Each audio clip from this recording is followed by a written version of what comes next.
Hi everyone, my name is Will, and in today's discussion, I will talk about the connection between Taoism and traditional Chinese medicine. And by the way, thanks very much for watching this video. And to begin the discussion, I would like to introduce to you a book called Tao Te Ching. And Tao Te Ching is the most represented work of Taoism, and it was written by Lao Tzu here, the founder of Taoism 1,000 years ago. So I will mainly I will collect some quotes and introduce them to you in this book, Tao Te Ching. And by the way, Taoism and this book is also one of my first branch of philosophy. So for today's discussion, I will mainly introduce to you four concepts in Tao Te Ching or Taoism, which are following the nature, adjusting our mindset, prevention and balance between yin and yang. For your reference, yin means feminine or yang, and yang means masculine. Yeah. You can just think of those two concepts in this way. So, let's move on to our first concept, following the nature, which is both the core concept in traditional Chinese medicine and also Taoism. I'll begin the quote on chapter 25 of Tao Te Ching. Man models himself on earth on heaven, heaven on the way, and the way on that which is naturally so. So we can see that man is at the bottom of the chain, and then it is the earth, and then heaven, the way, and at the highest level, it is the nature. So it kind of suggesting that we should follow the law of nature. But how is this related to traditional Chinese medicine? Here's a very specific example, which is sleeping. We sleep every day, um, but in the um, view of traditional Chinese philosophy or traditional Chinese medicine, sorry, um, it thinks that at the morning the yang is resting or masculine, and yang represents work and motion, so that we should do work and should not sleep in the morning. But the yang is falling in the afternoon and the yin is rising, so that we should begin to sleep in the evening. I know it's a very cliche idea, but there's more than that, because sleeping is also about how we should change or how we should adjust our sleeping habit in the four seasons. For example, in the spring, it corresponds to the morning in a day, so that it symbolizes young and growth, right? We can see that in the spring, every plant and animal um, start to mate, and the plants start to sprout, so that we also should sleep less, generally less, because yang is rising in the spring and summer. However, in the autumn and winter, we can see that in the whole natural world, the animals began to hibernate, and also the plants began to die, so that we should pull back, which means that yin is rising and yang is falling in autumn and winter, so we should sleep generally less. So yeah, that's basically it. I hope that like this example of sleeping is very specific and can give you a general idea of how we should follow the nature. Of course, like following the nature can be achieved in many different kinds of ways, and sleeping is just one very particular example of that. And if I get more time, I hope that I can cover more examples. So now let's move on to the second concept, which is adjusting our mindset. Adjusting our adjusting our mindset is a very important concept in Taoism, and is also related to how should we cure disease in traditional Chinese medicine, because the traditional Chinese medicine believes that a lot of disease results from our thoughts or our negative emotions, and once we actively adjust our thoughts and minds, we can recover faster from the disease. And ideally, we should not have any disease. Um, Also, let me start with a quote in Tao Te Ching. In chapter 22, it says, "It is because he does not contend that no one in the empire is in a position to contend with him." Also, in chapter 44, it says, "No contentment, and you will suffer no disgrace." So, in this world that everyone wants to earn more money and want to have like a better house, a better food, a better living conditions. Tao Te Ching is instead telling us that we should not have excessive material desires, and we should find pleasure in our everyday life. We should be content and not content with other people. Then, in that sense, we can really find what we need, but not just infinitely desire more and more and never be satisfied with ourselves, with our current status. So why I think or why I think the two are related is because knowing contentment and finding satisfaction in our everyday life is a very specific example for how we can adjust our mindset, right? If we really find content in our everyday life, then our minds are peaceful. Then we are satisfied. We are happy about our life.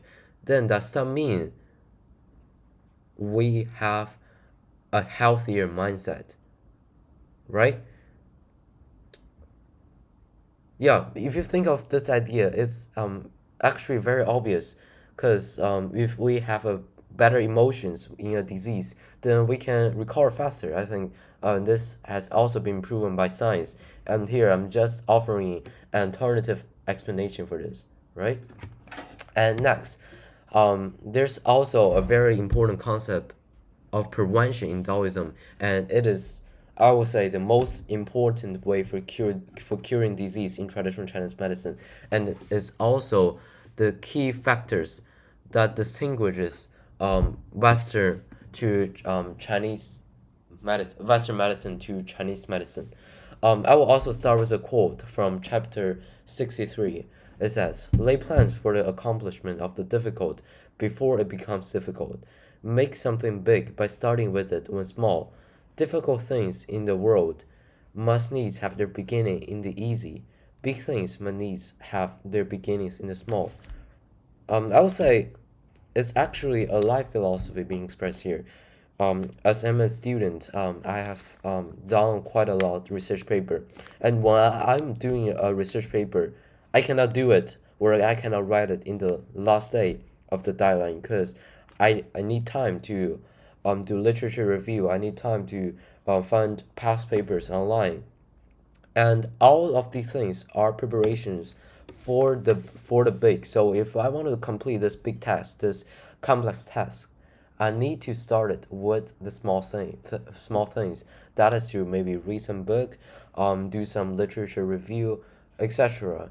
And I cannot just complete the big project in one day or very easily. So it's actually um, yeah, I would say a life philosophy. And when applying to the traditional Chinese medicine, it is about how to prevent disease from happening instead of curing it afterwards. And indeed, this has been proven to be more efficient and cost worthy. There's a specific quote in the classics of internal medicine or of classics of traditional Chinese medicine that says the sage never cures the disease that already happens. Instead, it prevents disease from happening, and it also does not deal with the disorder that has already taken place. Instead, it prevents disorders from happening. Um, so I'll give you so in the next few slides I will give you a very specific examples or application of this ideas. Um, yeah, moving on to the next slide. So for Western medicine, its most important characteristic that distinguishes from the traditional Chinese medicine is quickness and is special methods for curing disease that has already happened. For example, either through taking surgery or taking antibiotics. However, these things, even though to be seemingly more effective, um, and seems to be more cost worthy, however,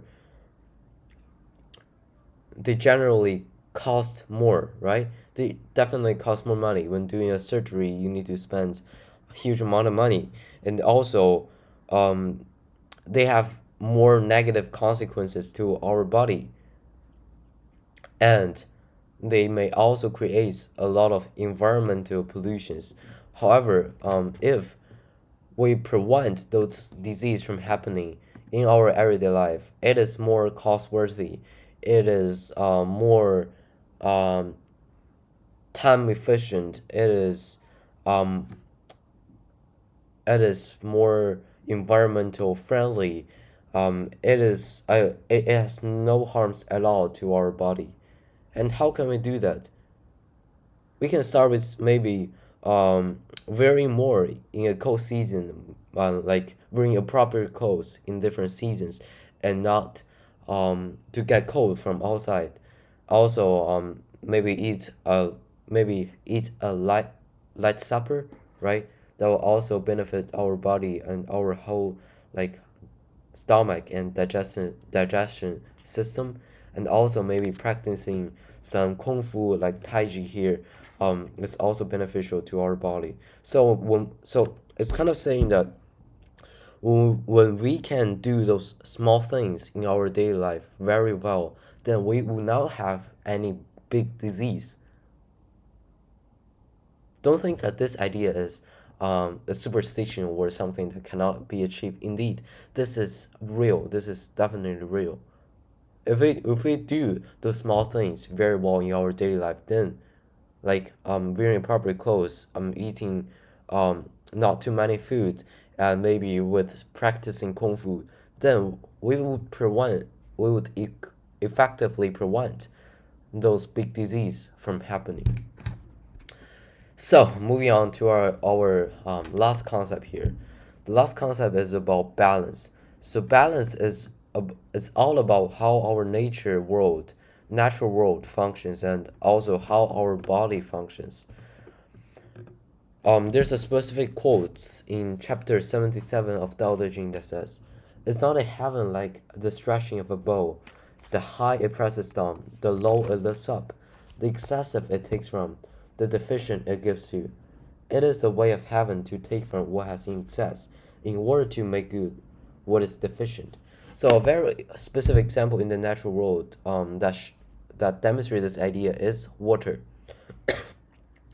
We will only see that water flows from a higher place to a lower place, and it never flows backward from a lower position to a higher position. Similar to a similar idea is also being reflected in our body, right? If our body needs something, or for example, certain protein, right? I would just say it in the Western medical way.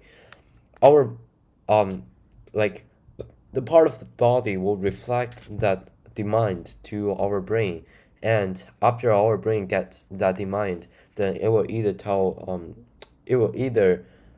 send signal to our mouth or to our to the part of body, and let us know that we need to do a specific thing, and otherwise our body will go into trouble.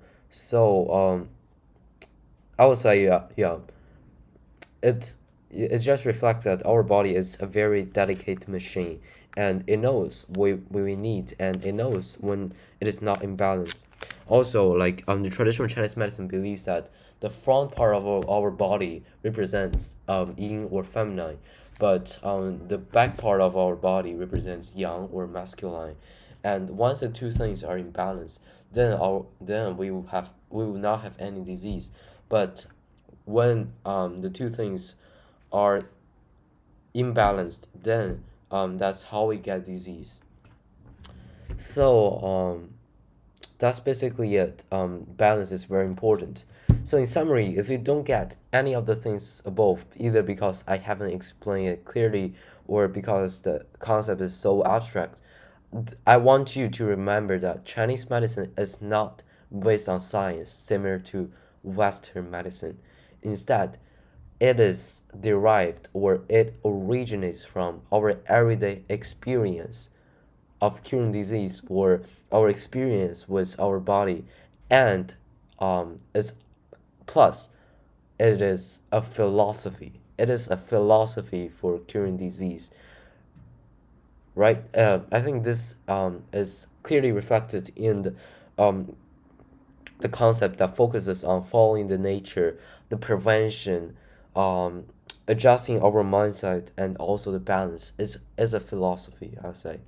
So I hope that you can get some useful things out of this video, and hopefully I can convince you that there's a profound connection or relationship between traditional Chinese medicine and Taoism, and at least that you find that like Chinese traditional Chinese medicine is not a superstition, instead it is something real. It is something when being applied properly, it is beneficial to our everyday life, to our body.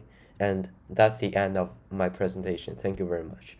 By the way, this is the book I use for all my quotes. Thank you.